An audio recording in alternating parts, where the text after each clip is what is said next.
부활주일 새벽에 주신 하나님의 말씀은 신명기 12장부터 14장까지의 말씀 가운데 신명기 12장 1절부터 3절까지의 말씀입니다. 신명기 12장 1절부터 3절까지의 말씀, 구약성경 281쪽입니다. 신명기 12장 1절부터 3절까지의 말씀입니다. 구약성경 281쪽 신명기 12장 1절부터 3절까지의 말씀을 우리 함께 읽도록 하겠습니다. 신명기 12장 1절부터 3절까지의 말씀을 우리 다 함께 한 목소리로 함께 읽겠습니다. 시작. 내 조상의 하나님 여호와께서 내게 주셔서 차지하게 하신 땅에서 너희가 평생에 지켜 행할 규례와 법도는 이러하니라. 너희가 쫓아낼 민족들이 그들의 신들을 섬기는 곳은 높은 산이든지 작은 산이든지 푸른 나무 아래이든지를 막론하고 그 모든 곳을 너희가 마땅히 파멸하며 그 제단을 헐며 주상을 깨트리며 아세라상을 불사르고 또 그 조각한 신상들을 찍어 그 이름을 그곳에서 멸하라. 아멘. 오늘은 신명기 12장부터 14장까지의 말씀입니다. 교재에 있는 제목대로 다시 들려주는 율법, 다시 들려주는 율법이라는 제하에 하나님의 말씀을 함께 나누도록 하겠습니다. 교재에 나와 있는 포인트를 우리 함께 화면을 보시면서 읽도록 하겠습니다. 152쪽에 있는 포인트를 우리 함께 읽겠습니다. 시작. 모세는 가나안 입성을 앞둔 만나 세대들에게 하나님의 율법을 다시 알려주며 가나안에서의 삶의 방식을 구체적으로 가르칩니다. 아멘. 가나안의 입성을 앞에 둔 출애굽 2세들에게 이제 드디어 본격적으로 율법을 자세히 선포하기 시작합니다. 그 율법 12장부터 이제 26장까지 선포되게 될 구체적인 그 율법은 이미 수요일 날에도 말씀드렸던 것처럼 하나님께서 시내산에서 1세대들에게 주셨던 율법을 바탕으로 때로는 반복되고 또 때로는 수정하고 또 때로는 새롭게 추가를 통해서 선포되어지는 말씀입니다. 이제 특별히 12장부터 26장까지의 신명기 율법을 보게 되면 대부분 우리가 출애굽기 20장부터 23장까지 약 3장에 걸쳐서 보았던 1세대들에게 주어졌던 언약법이라고 하죠. 시민법이라고 불리우는 것. 그러니까 시민법은 수평적인 관계 속에서 이웃과의 어떤 사회생활 속에서 공동체 질서를 유지하는 법이었죠. 그 법에 관한 내용들입니다. 근데 보세요. 우리 출애굽기에 있는 시민법, 물론 출애굽기에만 그 시민법에 관련된 내용이 있는 것이 아니라 군데군데 레위기에도 또한 민수기에도 그런 내용들이 일부 한 절씩 막 들어가는 거 있어요. 그런 어떤 언약법, 시민법에 관련된 내용들을 이제 갖고 와서 이제 종합 요약합니다. 그래서 반복하고 추가하고 새롭게 이제 넣는 거죠. 근데 우리가 집중적으로 나와 있는 것이 출애굽기 20장부터 23장이니까 총 3장, 4장 정도 되는 분량인데 오늘 우리가 읽을 오늘부터 이제 보게 될 12장부터 26장까지는 14장이잖아요. 그러면 분량적으로만 봐도 서너 장에서 14장이면 엄청나게 분량이 많아졌다는 거예요. 그것은 반복이 아니라 반복될 뿐만 아니라 수정도 되고 새롭게 추가된 율법이 많다는 거예요. 그러니까 12장부터 26장까지 우리가 읽게 될 율법이죠. 딱딱합니다. 그러나 우리의 이제 관심은 어디냐? 어떠한 율법이 추가되었는가? 그러니까 없던 게 새롭게 되었다 그러면 새롭게 된 그 율법이 왜 추가되었는지를 우리가 보게 되면 이게 가나안 땅에서 꼭 필요한 법이구나. 그렇다면 그 율법에 나타난 정신과 의미를 우리가 파악하게 된다면 시와 때를 달리해서 오늘 살아있는 우리에게도 이제 해당되는 그 율법이라는 것은 그 율법의 문자적인 적용이 아니라 그 율법에 있는 정신과 중심 내용이죠. 그래서 그 내용과 의미를 살펴본다면 아마 오늘을 살아가는 우리들에게 굉장히 중요한 가르침을 줄 믿습니다. 그래서 이제 12장부터 26장까지는 바로 그러한 율법들 중에서 또 율법을 가르치면서 메시지를 전하기도 해요. 바로 그것을 인용한 메시지 또는 새롭게 추가된 율법들을 함께 나누겠습니다. 그 가운데 오늘 우리가 읽은 12장부터 14장까지 이제 첫 번째 율법이 선포되게 했는데 12장 13장은 바로 어떻게 보면 가장 지금까지 율법 중에서 중요하기 때문에 가장 먼저 선포되고 또 핵심이기 때문에 먼저 선포되는 율법이라고 볼 수 있죠. 그런데 12장 13장이 다 새로운 법입니다. 그동안 이제 1세대들에게 주지 않았던 법이죠. 14장은 이제 반복되는 부분이 있지만 그래서 오늘은 12장 13장에 있는 내용의 율법을 통해서 우리에게 어떠한 의미를 가져다 주는지 말씀의 은혜를 함께 나누겠습니다.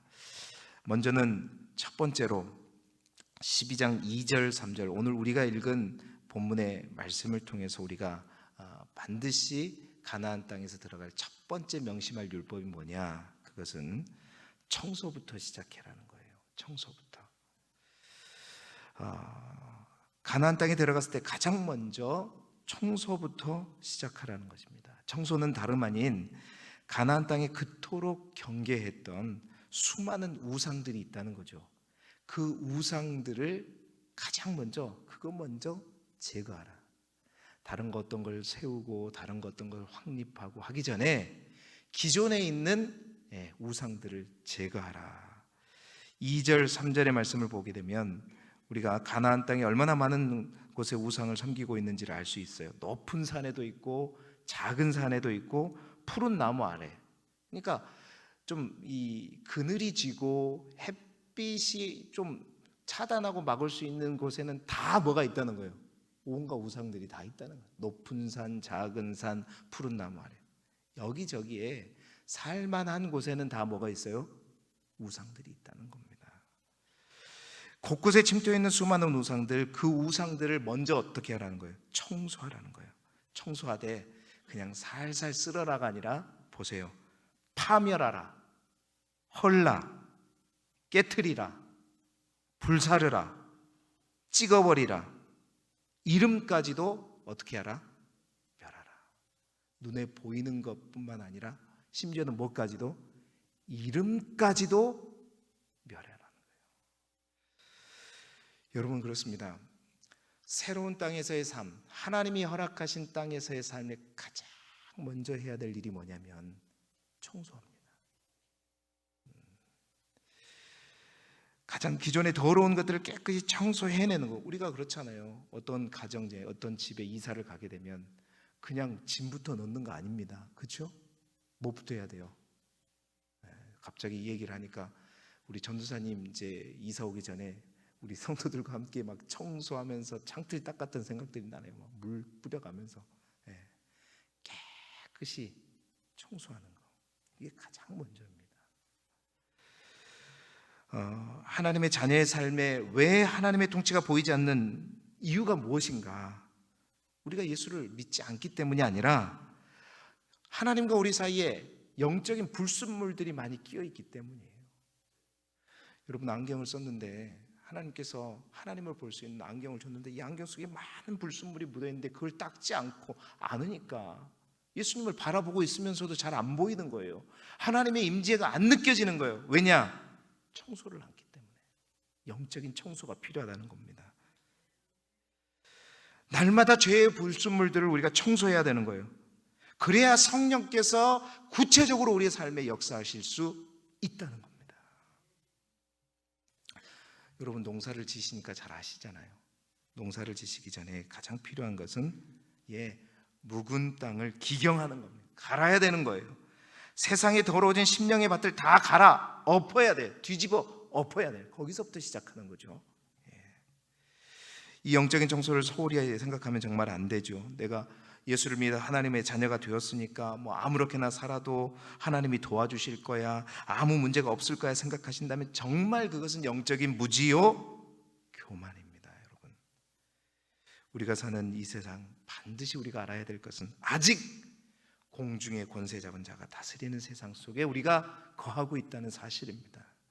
이런 세상을 살면서 우리는 그래서 알게 모르게 어떻게 해요? 악한 영에 쉽게 노출되어 있고, 그 우는 사자는 우리를 삼키기 위해서 호시탐탐 우리를 노리고 있단 말이에요. 어떻게 하면 우리를 틈을 주면, 조금이란 틈만 있으면 그 틈을 끄집고 들어와서 역사하고 넘어뜨리려고 하는 것이 이 세상입니다. 부인할 수 없어요. 그래서 우리는 날마다 어둠의 세력을 쫓아내야 할 줄 믿습니다. 여러분, 새벽마다 제가 주여 하고 함께 기도할 때 기도의 제목을 가지고 쫙 기도하고, 제가 제일 마지막에 어떤 기도를 하냐면 이 영적인 청소의 기도를 하고 있죠. 항상 합니다. 그걸 알고 있는 사람은 제 기도를 듣고 있는 사람이고, 항상 이제 기도하는 여러분들 가운데, 또 이 가운데 또 심령이 약하고 또 흔들리는 자들을 넘어뜨리고 딴 생각하고 졸음으로 오게 하는 그러한 어둠의 세력들을 하나님께서 예수 그리스도의 이름으로 다 멸해달라고 선포하면서 기도를 하고 있거든요. 베드로전서 5장 9절 여러분 나누고 계시죠. 너희는 믿음을 굳건히 하여 그를 대적하라 말씀하셨어요. 야고보서 4장 7절에 그런즉 너희는 하나님께 복종할지어다 마귀를 대적하라 그리하면 너희를 어떻게 한다? 피하리라 말씀하셨어요. 항상 말씀해요. 에베소 6장 12절 우리의 씨름은 혈과 육을 상대하는 것이 아니요 통치자들과 권세들과 이 어둠의 세상 주관자들과 하늘에 있는 악의 영을 상대합니다. 적이 누군지를 알아야죠. 청소해야 될 게 뭔지를 분명히 알아야 합니다. 뭘로 청소해야죠? 하나님께서 우리에게 주신 청소의 도구가 뭡니까? 뭐예요? 예수 그리스도의 이름으로, 예수 그리스도의 보혈의 능력으로 파멸하라, 헐라, 깨트리라, 불사르라, 찍어버리라, 그 이름까지도 멸하라. 여러분, 청소가 필요합니다. 여러분 기도할 때 여러분의 마음에도 선포하십시오. 우리의 마음은 깨끗하다. 아니요, 그렇지 않아요. 항상 더럽혀지고 항상 어지러져 있어요. 여러분 마음에도 선포하시고, 여러분의 가진 모든 소유에도 선포하시고, 여러분의 사업장에도, 여러분의 가정에도 어둠의 세력이 틈타지 않도록 가장 먼저 깨끗이 청소해야 합니다. 청소가 시작이다. 여러분, 우리가 40일 동안 이제 사순절기를 보냈죠. 어제 우리는 마침표를 찍었습니다. 오늘은 그 사순절이 끝나고 난 부활주일이죠. 사순절이 뭔가? 어떤 의미에서 보면 그렇죠, 청소하는 기간입니다. 우리의 심령을 영적으로 청소하는 기간이 사순절기라고 볼 수 있는 거예요. 진정한 부활의 능력과 새로운 생명의 능력은 그렇죠, 모든 육의 것과 묵은 것을 온전히 다 쓸어버리는 거예요. 죽여버리는 거. 이게 가장 깨끗한 청소인 것이죠. 사랑하는 성도 여러분, 우리가 해왔던 이 40일의 여정뿐만 아니라 날마다 때마다 시마다 우리의 삶 속에서 어둠의 세력이 틈타지 않도록 사랑하는 여러분의 자녀를 하나님 안에서 온전히 지켜낼 수 있도록 청소하는 하나님의 이름으로, 그리스도 예수의 이름으로, 보혈의 능력으로 선포하는 저와 여러분이 되기를 주님의 이름으로 축복합니다. 두 번째로, 그 청소하라는 명령 이후에 있는, 곧바로 있는 새로운 신규 명령이 뭐냐? 오직 택하신 곳에서만 제사하라는 거예요. 청소를 딱 하고 나서 이제 한 곳에서만 제사하라는 거예요. 그것은 가나안 땅의 풍습처럼 아까 말했던 이곳저곳 높은 산 작은 산 푸른 나무에서 막 이곳저곳에서 막 예배하고 이러지 말라는 겁니다. 하나님의 백성은 단 한 곳, 택하신 곳, 그곳에서만 예배하라. 하나님께서 제도적으로 딱 말씀해 주셨어요. 절대 안 된다. 거리가 멀어도 어디로 와라? 중앙으로 와라. 성소로 와라. 이곳에서만 예배하라는 거예요. 먹는 거, 옛날에는 성막에서 먹을 때도 다 성막에서 와가지고 다 잡았어요. 회막에서 잡고 함께 먹었는데 이제 먹는 거는 괜찮다. 먹는 것은 각 성에서 먹지만 예배는, 제사는 절대 한 곳에서만, 중앙 성소에서만. 이것을 우리는 중앙 성소 사상이라고 얘기합니다. 아무 데서나 예배드리지 말라는 거예요. 신명기 12장 13절 14절의 말씀 우리 함께 읽어보겠습니다. 12장 13절 14절 시작. 너는 삼가서 내게 보이는 아무 곳에서나 번제를 드리지 말고 오직 너희의 한 지파 중에 여호와께서 택하실 그곳에서 번제를 드리고 또 내가 내게 명령하는 모든 것을 거기서 행할지니라. 아멘. 여러분, 이것은 어떤 장소를 신성시하라는 것이 아닙니다. 장소를 막 신격화하라는 것이 아니라 이것은 이스라엘의 이 새로운 제사 제도를 통해서 이스라엘의 신앙의 순수성을 보호하기 위한 제도였죠. 가나안 땅에 사는 사람들은 아무 곳에서나 나름대로의 방식대로, 자기의 방식대로, 각기 자기의 소견대로 제사를 드렸기에 수많은 신들이 존재했고 수많은 어떤 종교 혼합주의, 막 신들이 짬뽕이 되고 섞이는 막 그런 어떤 이제 상황이었죠. 만약 이스라엘 사람들이 이러한 모습을 따라가게 된다면 그들 또한 한 분이신 하나님 외에 다른 우상을 섬기려는 유혹에 빠질 것이다. 흔들렸기 때문에 그래서 하나님께서는 굳이 멀지만 한 곳에서 예배를 드리게 하신 것이죠. 이것은 바로 여호와 유일신을 강조하기 위한 것입니다. 보세요. 모든 우상을 다 청소하고 난 다음에 오직 뭐만? 하나님만. 그것도 어디에서? 한 곳에서. 여러분, 이것이 하나님 우리에게 원하시는 겁니다. 다 쓸어놓고 하나님 한 분만 붙들고 살아야 되는데 또 여전히 그렇게 쓸어놓고 다시 또 딴 데 바라보고 한눈 팔고 또 다른 것들 가져오고 이러면 안 된다는 거예요.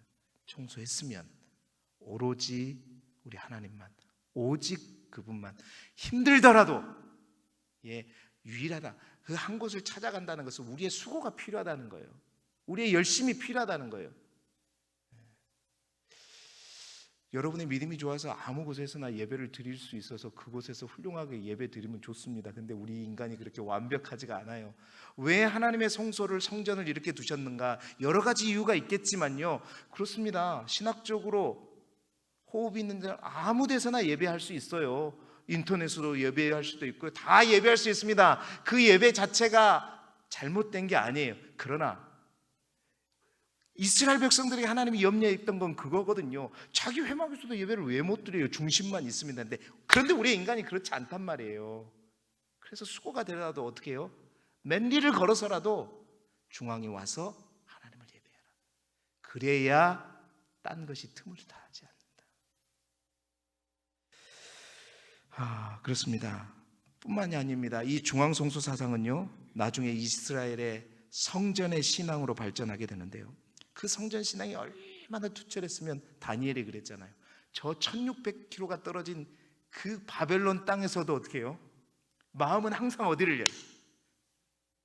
예루살렘 성전을 향해서 기도했잖아요. 이게요, 중앙성소 사상입니다. 이 성전의 신앙. 여러분, 이것은 영적으로 하나님께 나아가는 방법은 하나님께서 정하신 방법으로만 가능함을 알려주는 것이고, 더 나아가서는 이것이 뭐냐? 모든 사람의 유일한 중앙성소 되시는 예수 그리스도를 예표하는 것이죠. 바로 그것입니다. 영적인 청소가 정말 중요하고 필요합니다. 날마다 청소를 해야 되지만요, 청소한 이후에 다른 어떤 것도 들어오지 않고 오직 우리의 마음 안에, 우리의 가정 안에, 우리의 삶의 공간, 우리의 사업터 안에 그리스도 예수가 가득할 수 있도록 오직 주님만을 섬기는 우리 모두가 되기를 소망합니다. 기독교 절기에 있어서 가장 중요한 절기가, 기독교가 어떤 절기를 바탕으로 시작되었는가, 절기의 중심이 무엇인가? 바로 부활절입니다. 기독교의 태생은 바로 이 부활신앙으로부터 시작되었어요. 그래서 모든 절기가 다 중심이 부활입니다. 그래서 우리는 매 주일을 작은 부활절이라고 하고, 오늘이 큰 부활절이잖아요. 부활절 중에 부활절, 유월절 중에 유월절이 뭐였어요? 대속절이 됐잖아요. 부활절 중에 부활절, 큰 부활절. 여러분, 항상 초대교회 교인들은 이 부활의 신앙을 가지고 날마다 그 부활의 신앙을 다시 회복하고 기억하고, 그래야 그 부활의 신앙이 있어야 어떤 핍박도 이겨낼 수 있었거든요. 죽음을 두려워하지 않을 수 있었거든요. 여러분, 오늘 이 부활절을 맞이하여서 여러분 안에 부활의 능력의 신앙이 회복되고 새로워지는 복된 이 부활절이 되기를 주님의 이름으로 축복합니다. 세 번째로, 마지막으로 중요시하는 것, 13장의 모든 유혹을 진멸하라는 거예요. 모든 유혹을 진멸하라. 13장에는 여호와 유일신 신앙이 이제 제도적으로 중앙성소를 이제 했다면, 이제 13장에는요 마음적으로도 마찬가지예요. 생각으로도요, 항상 모든 이제 우리의 마음과 생각 안에서도 모든 가지를 다 잘라버리라는 거예요. 어떤 유혹도 다 잘라버리라는 거예요. 그러니까 하나님만 바라보는 유일신앙을 위해서 날마다 예배 드릴 때마다 중앙성소까지 가는 그 수고를 아끼지 않아야 되지만, 뿐만 아니라 호시탐탐 우리의 마음 가운데 우리가 많은 사람과의 관계 속에서 들어오는 어떤 유혹, 그거를 잘라내지 못하면 안 된다. 그래서 우리가 경계해야 할 유혹에 대해서 몇 가지 예를 들어서 설명하고 있어요. 13장은요. 첫 번째, 선지자나 꿈꾸는 자. 그들이 너희들 앞에서 이적과 기사를 보이면서 알지 못한 다른 신을 섬겨보자고 할 때 어떻게 하라? 결코 그들과 타협하지 말라. 여러분, 흔들리지 말고 중심을 잡아라는 거예요. 여러분, 이 말 속에는 뭐냐면은 이적과 기사가 모두 하나님의 역사가 아님을 그때나 지금이나 말해주고 있는 거예요. 정말 분별해야 되는 거죠. 영적인 분별력이 없으면 여러분, 아무리 첨단을 달린 21세기에도요 아무리 지식이 많은 박사, 석사 누구라도요 앞에서 어떤 기적이 딱 일어나 보세요. 그 기적 앞에 어떤 지식도 논리도 그 기적을 맛보지 않아서 그렇지, 내가 암이 있었는데 어느 순간 어떤 상황을 통해서 그 암이 딱 나왔다고 생각해 보세요. 단 한 번도 그런 어떤 놀라운 영적인 체험을 못했던 사람이 그걸 논리적으로 부인하고 그런 일은 이 세상에 없어 막 학문적으로 논리적으로 막 이렇게 했던 사람이 직접 그 기적을 만나봐요. 가정에 있는 내 아내가 그런 걸 만났다고 해봐요. 그게 아무리 누가 이단이고 막 신천지고 뭐라 그래도 다 쫓아갑니다. 그게 그거예요. 그런데 하나님 분명히 말씀하시잖아요. 모든 이적이 하나님의 능력으로부터 나오는 것이 아니다. 어둠의 용 또한 이적과 기사를 통해서, 잘못된 이들을 통해서 우리를 유혹하는 그런 어떤 우상들이 있을 수 있다고 얘기하고 있잖아요. 하나님께서는 분명히 말합니다. 그들과 타협하지 말고 분별하고, 그러한 요소가 있으면 반드시 어떻게 해요? 다 죽이라고 말하고 있어요. 없애라고 말합니다.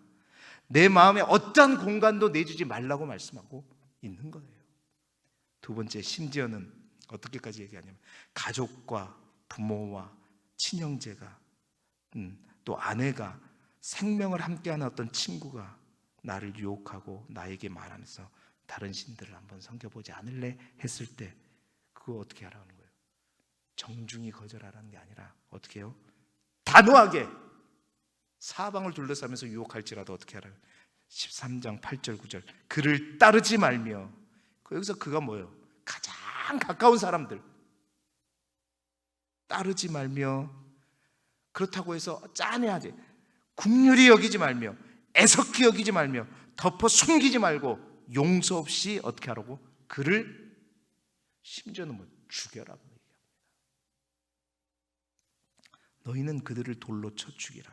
단호하게 명령해요. 여러분, 당장 이게 가족이기 때문에, 친한 친구이기 때문에 이게 틈이에요. 이게 올무란 말입니다. 여러분, 제가 여기 도시에서 올 때 막 오기 전까지 신천지에 빠진 성도들 때문에 엄청나게 애먹고 막 제가 잠복하고 왔던 얘기 했었죠. 결국 찾아내요. 알아내요. 당신의 아들이 이렇다. 도와주라. 절대 아니래요. 절대 아니래요. 결국 그분도 교회 안 나옵니다. 우리 아들이 그럴 일이 없다. 여러분, 들춰내지 않고 숨긴다고, 긍휼히 여긴다고 문제가 해결되는 것이 아니라 더 많이 죽습니다. 더 많이, 인생 자체가 거덜나요. 그 자녀, 그 한 사람뿐만, 모든 에게 영향을 미치고요, 온 가족이 풍지박산이 나는 겁니다. 아무리 가족일지라도 단호히 다 자르라는 거예요. 세 번째로, 한 성읍이 우상으로 아예 물들었을 경우에 어떻게 해요? 그 성읍을 어떻게 전부 전멸하라는 거예요. 이걸 우리는 헤렘 명령이라고 하죠. 호흡이 그 성읍을 딱 갔어요. 이제 가나안 땅을 정복했을 때 그 성읍이 아예 우상으로 물들어 있다. 그러면 어떻게 해요? 긍휼이 필요 없어요. 어린아이나 누구나 필요 없이 호흡이 있는 것은 다 어떻게 하라고요? 다 죽이라. 불에 다 태우고, 태워도 안 없어지는 것은 어떻게? 여호와의 곳간에 두라는 거예요. 여러분, 이스라엘은 이 헤렘 명령에 따라 이제 가나안 정복을 하게 됩니다. 그래서 이것을 태워야 될 것, 죽여야 될 것 안 죽여서 또 사단 나는 경우가 있었죠. 그렇습니다. 뭘 얘기하고 있는 거예요? 청소하고 오직 하나님만 한 곳에서만 하고, 또 유혹을 하는 어떤 것들 틈을 주지 말고 다 잘라버리라. 가나안 땅에서 뭐가 중요하기 때문에, 제가 말했죠, 여호와 신앙이, 그 가나안 땅은 그 신앙이 확립되지 않으면 어떤 땅과 같다고요? 광야와 같은 신앙. 똑같아요. 그래서 이 12장부터 26장까지 율법 가운데 가장 먼저 모세는 바로 이 율법을 얘기하고 있는 것입니다. 그렇지 않으면 그것이 뭐가 된다? 올무가 된다. 12장 30절에 말하고 있죠. 사랑하는 성도 여러분, 이 부활절 새벽 이 아침에 우리의 삶을, 우리의 가나안 땅에서 어떻게 살아가고 있는지 우리 자신을 점검해 보시기를 바라고, 우리의 청소는 온전히 되어 있는지, 오직 우리의 마음과 우리의 가정과 우리의 사업장에는 그리스도 예수만이 온전히 세워져 있는지, 그리고 나를 유혹하는 수많은 것들 하면서도 이거 아닌데 하면서도 아직도 끊지 못하고 있는 것들이 있다면 과감히 결단하고 끊어버리고 그리스도 예수 이름으로 다 물리치고 새롭게 되어지는 부활절, 이 하루가 되기를 주님의 이름으로 축복합니다. 기도드리겠습니다.